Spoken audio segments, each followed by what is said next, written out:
If you look around my office, you might realize I have kind of a love for dark, twisted cartoons. And a lot of that may be because I grew up with a lot of dark, twisted cartoons. Now, I'm not talking about the ones like Batman or ones that were meant for older kids. I'm talking about the ones that were meant for little kids, and they probably should have been made for little kids. And I loved the hell out of them. I enjoyed how much they scared me. I loved how every time you got through one, you felt a little tougher. So I'm doing a series reacting and reviewing them. We're gonna analyze how creative they are, how dark they are, and if the dark, twisted tone was warranted. So join me in taking a look at some dark tunes.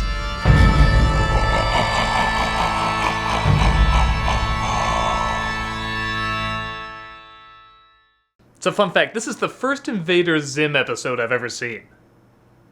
Are they all like this? I hope so. Dark Harvest was released in April 2001. It's so dark that it's rumored to have gotten Invader Zim canceled. Magnificent. Let's take a look. So while I didn't see the show growing up, I instantly recognized the style because this was a style that was very, or at least was becoming popular in the mid to late 90s, and we just sort of called it goth comics. You'd see it in stories like Lenore or Johnny the Homicidal Maniac, and that one is the oldest and probably most popular example, and it just so happens to have been created by the guy who created Invader Zim, John Vasquez. So if you still see comics or storybooks that kind of have this similar style, it wasn't necessarily from Invader Zim, but it was kind of from the same guy because he goes really back in terms of this art style. That bunny, in fact, is actually from one of his other comics. So if you're not familiar with this show, like I am, you kind of quickly pick up, it's like Courage the Cowardly Dog. There's a lot of very dark stories, there's a lot of crazy angles, and a very distinct dark art style, which is about an alien posing as a kid, and everyone falls for it except for this one kid who's always trying to call him out, but of course, he never gets discovered. You'll notice not only are a lot of the angles tilted, again showing you this world doesn't really operate like normal worlds, but even like the normal looking kids are not very normal looking kids. They're usually drawn very angular, there's usually one eye bigger than the other, they're usually colored very pale. Obviously the style takes a lot from artists like Tim Burton, who became very popular a little before this. But while Burton had shows like Beetlejuice, which had a dark look, but not really dark stories, this also had the dark stories. Oh, my squeedly spooch! Humans don't have squeedly spooches. I've got a squeedly spooch.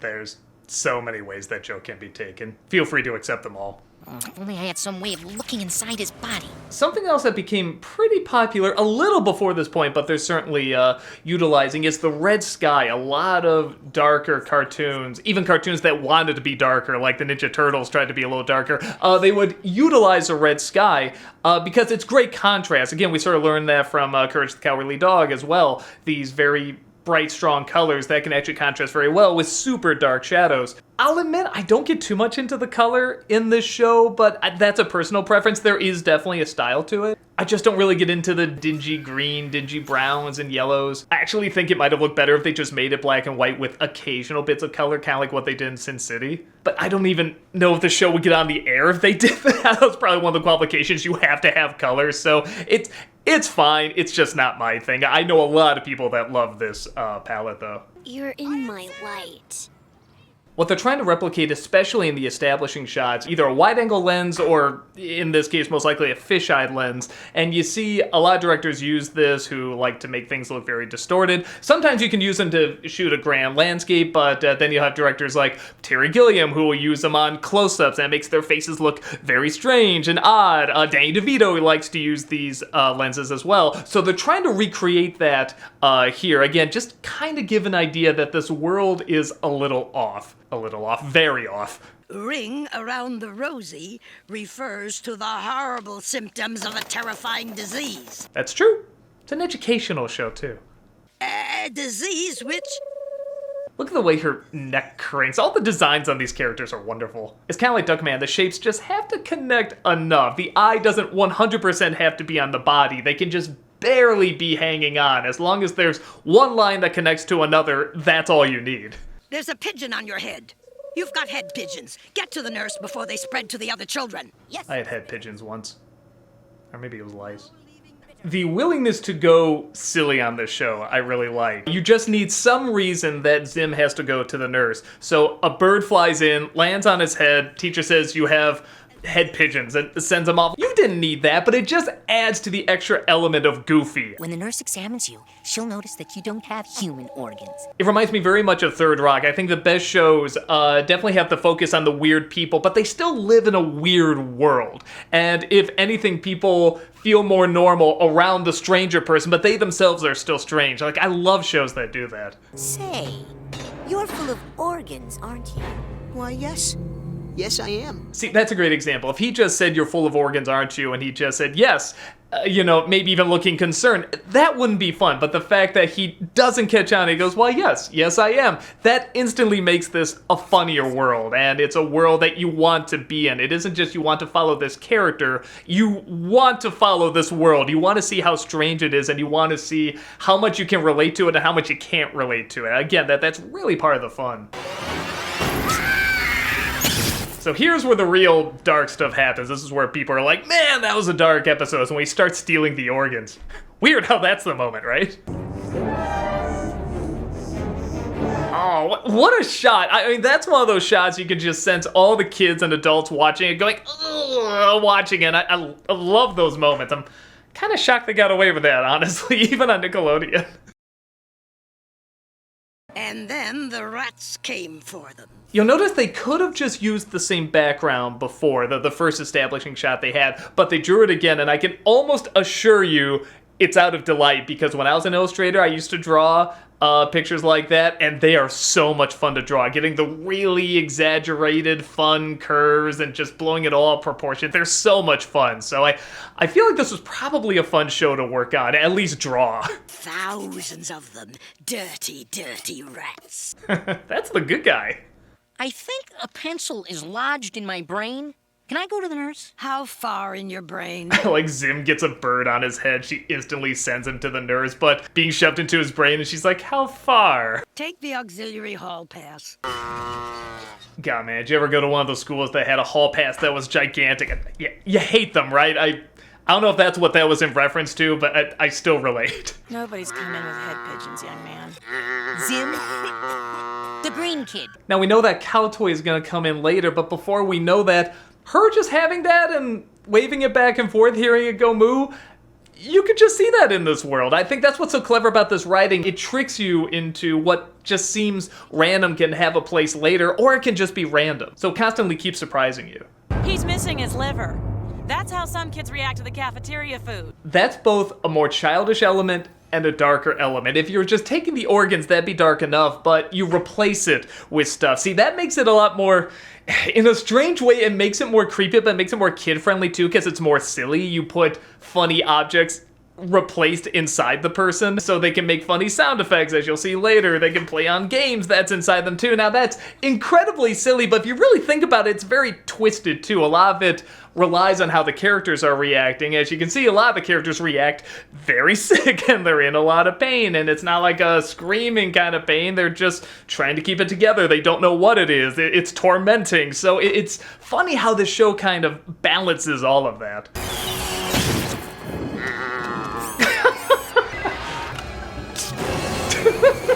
Darkest episode, why? Zim? Look at that, you go from an extreme low angle to an extreme high angle, and they're both wonderful, both just drawn great. I don't feel so good. See, that's great. You go from something that's clearly like a kid's gag, like you'd see that in Looney Tunes or something, but then when he falls over and you just see that look of pain and he's not moving, it suddenly becomes dark. Look at them. And it's not even ketchup and rice day. One of the great running jokes as well is just how awful this school is. I mean, not only does it look awful, but they constantly mock how terrible the food is, how terrible the education is. So a usual American school. I feel like the show has a lot of things, at least like I would enjoy growing up, like, little gadgets that can look inside and see like creepy things, stuff that can take out your brains and switch it with something else. Like that stuff, like, I don't know, I really like that stuff as a kid. I feel like other kids do too. At least 80s kids love that shit. You should have seen the toys we grew up with, man. What I like about this style, especially in animation, is that in animation, the whole thing is about making a character move realistically or convincingly. And with Invader Zim, because the characters are so exaggerated, they don't have to look that real. And you see, like, when it cuts to their insides, I mean, nobody has the same insides, well, especially when stuff's removed and switched out. But you notice, like, things aren't always where they should be, and they don't always line up, and that's fine. It allows a great deal of freedom, and you can sort of really have fun with how exaggerated and how curvy and how sharp and how weird you can make everything inside as well as outside. This has to stop.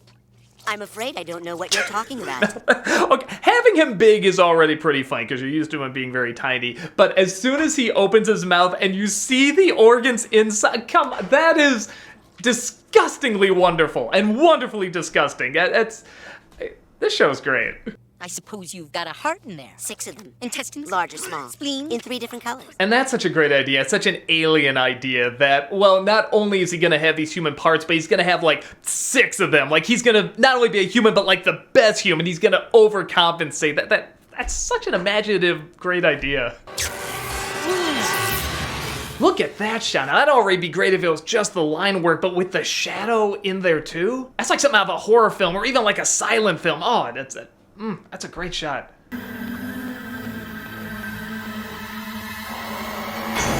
I like this because it's becoming less comedic and it's becoming more scary. It is actually building to kind of a climax. It makes the story feel a little larger.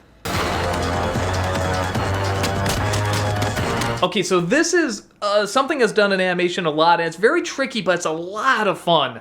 It's very challenging, though. It looks like the camera is following him, looking up to the ceiling, and then tilting back down to show him running down the hallway. Now, you have to draw that entire background, because there's no camera really moving. It's just this background that has to be distilted. So if you were to look at this all as one grand thing, it would look very strange. It would kind of look like maybe a close-up of a wall here, and then suddenly a close-up of a ceiling here, and then the end of a hallway here. So it looks very odd, but again, you can really go big with it. You can really have fun distorting it and having fun with the different shapes and images you can really just blow up. A fun idea, too, of like the ceiling tiles falling as the monster's getting close. I wonder if they've ever done that in a scary film. That's actually not a bad idea. Even the smoke is not very curvy. It's still pointy. They made smoke pointy. Like, that's the kind of strange world this is. But that's also how engulfed in its style it is.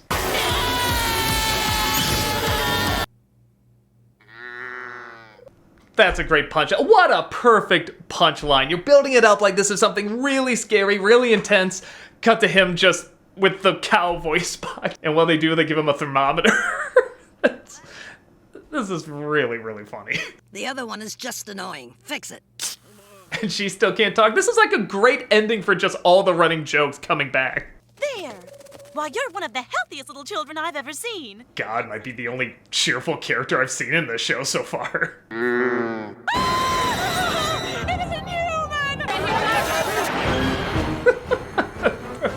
Perfect punchline, perfect ending. I mean, that was like a dark, twisted Looney Tunes short. It's like an updated, dark, twisted Looney Tunes short, and it's absolutely fantastic. I mean, it's already a dark show, but that was like, I think it's just the element of taking the organs out. I think that's so eerie to people, and the fact that everyone looks sick in the episode, and like they're suffering. Well, most of them, the girl's just playing her game. Everyone can relate to feeling sick, feeling like something's really wrong inside, and in this case, like something is taken away from you. Not only something taken away from you, but something else is put in, something very unnatural that shouldn't be there. It's such a primal fear that I think really taps into a lot of people. Like, if I was to guess, I wouldn't assume that the people writing this would think like, oh yeah, well this is gonna be like the really dark, one that everyone remembers. I think to them it was just another writing day because this stuff is so cartoony and over the top, but I think they tapped into something that really makes people feel uncomfortable because everyone can relate to that feeling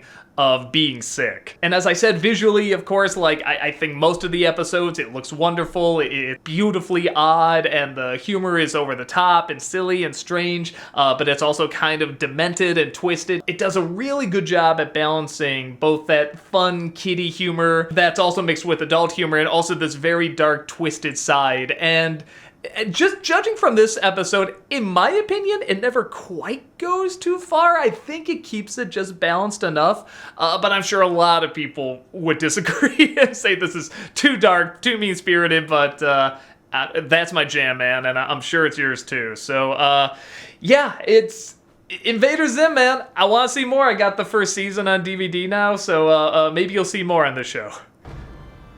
Hey everyone, I got a couple of these lined up. If there's any particular cartoon you want me to look at as being very dark or twisted, leave it in the comments below. Again, I'm not really looking for movie scenes or cartoons meant for teenagers or older. I'm talking about ones meant for little kids, but still scare the shit out of you. Whether it's an old cartoon or a new cartoon, let me know what you want me to look at.